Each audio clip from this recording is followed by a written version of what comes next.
Eastern State Penitentiary, Philadelphia, Episode 5.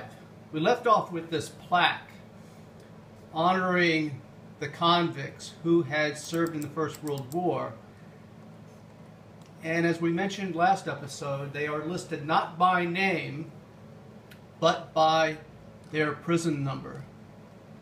Once again, upholding the tradition of the Quaker philosophy surrounding anonymity of the prisoner.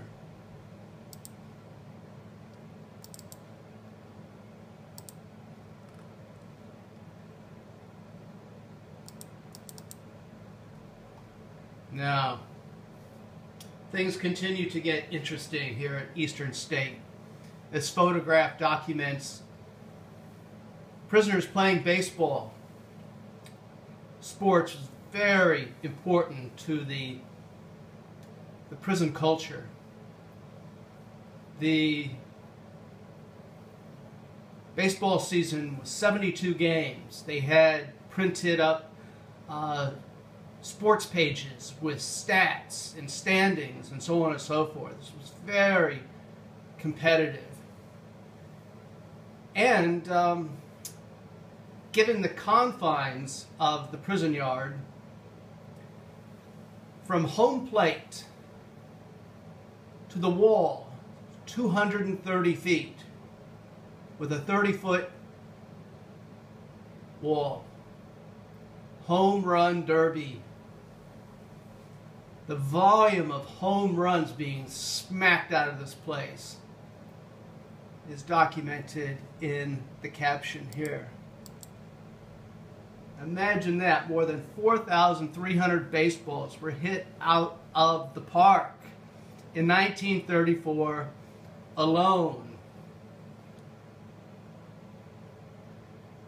Now, in this image, I am standing as the photographer, as the documentarian of sorts. I'm standing at home plate. This is the backstop. Remember the guard tower we talked about with the clock, etc., etc. Now, facing the wall, this is what it looks like nowadays.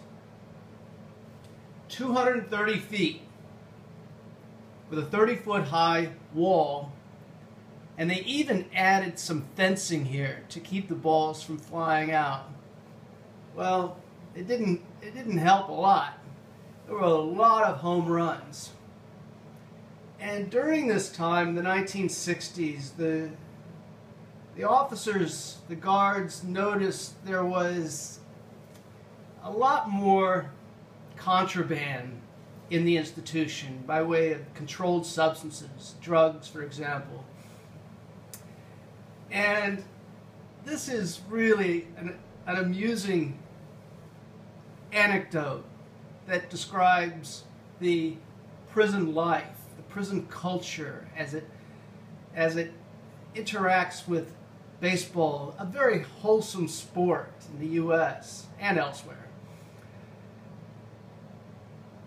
The convicts were communicating with their friends on the outside, and they would instruct their friends to go to a sporting goods store and buy a bunch of baseballs, and then cut the seam of these new baseballs and put the junk in there, the controlled substances, the drugs, and then stitch it back up. And then in the afternoon, hang out in that neighborhood. And when they see a home run ball flying over the wall, their friends would then take the ball containing the junk, and they would throw it over the wall, unbeknownst to the guards who were patrolling the field. They just assumed it was the same ball that flew out a moment ago. Baseball, in particular, the home run aspect of Eastern State, also created tension in the community, because these baseballs were flying out with such frequency. They were hitting automobiles, they were denting cars, they were hitting homes, they were breaking windows. It was a nuisance in the community. But nevertheless, I'm on the side of the prisoners hitting home runs. And there you go. Side by side. New York system on the left, Auburn system as it's oftentimes referred to, and the Pennsylvania system on the right.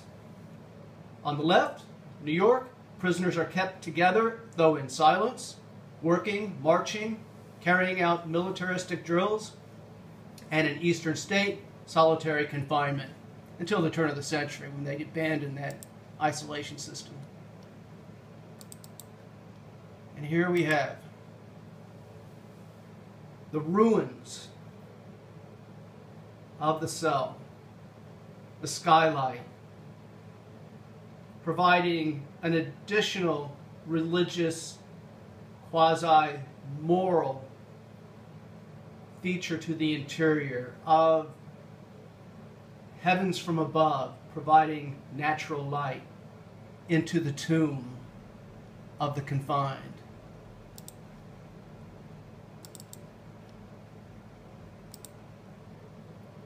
Once again, there's plenty of things to do at Eastern State.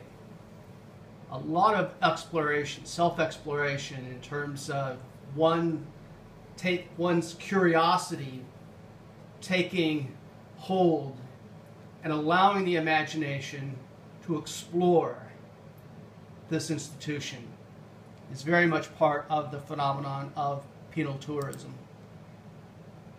Here's the central tower. If I can nail it. Okay. How's that? I got it. The design, the craftsmanship. There was a lot of effort put into design and construction. Prisons were a source of government pride, that they were actually, through bricks and mortar, actually providing physical institutions that were then becoming part of the larger governmental function of upholding the law.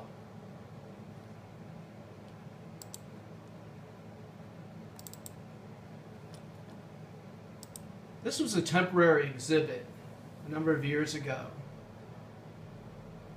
When I returned for a follow-up visit at Eastern State, this had been removed, which was really disheartening, because I was really taken in by the conceptual ingenuity. This exhibit was set up by an artist, and it's hands-on surveillance. And what the artist did was create a screen, a projection screen with a camera on the top of the institution. And visitors were encouraged to maneuver the joystick, which had a 360-degree rotation, along with these buttons here that I'm pointing to at the cursor, that could magnify, that could pull the camera in close range to the object under surveillance. And it really gave visitors a sense of the power of surveillance. People who engage in surveillance wield enormous power over their targets. Even if their targets, their subjects under surveillance, even when those targets are unaware that they are under surveillance, the authorities and those that they outsource to conduct surveillance have enormous power. It is very much of a psychological dynamic of watching people, monitoring them, inspecting them. Once again, Michel Foucault reminds us of the significance of the prison as an early laboratory for developing and diffusing surveillance studies. The controlled environment can then be replicated in open society. And we live in a postmodern world where surveillance very much is part of our everyday life. It's been said you cannot put the toothpaste back in the tube.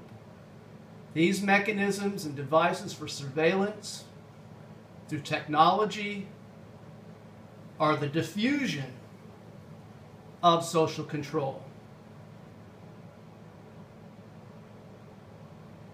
Contemplate that. Understand this interlocking between surveillance and the prison. Do not dismiss the prison as some idle institution that has nothing to offer to a broader sense of managing and regulating the wider population. Contemplate that. We're going to pause, and we're going to come back and conclude.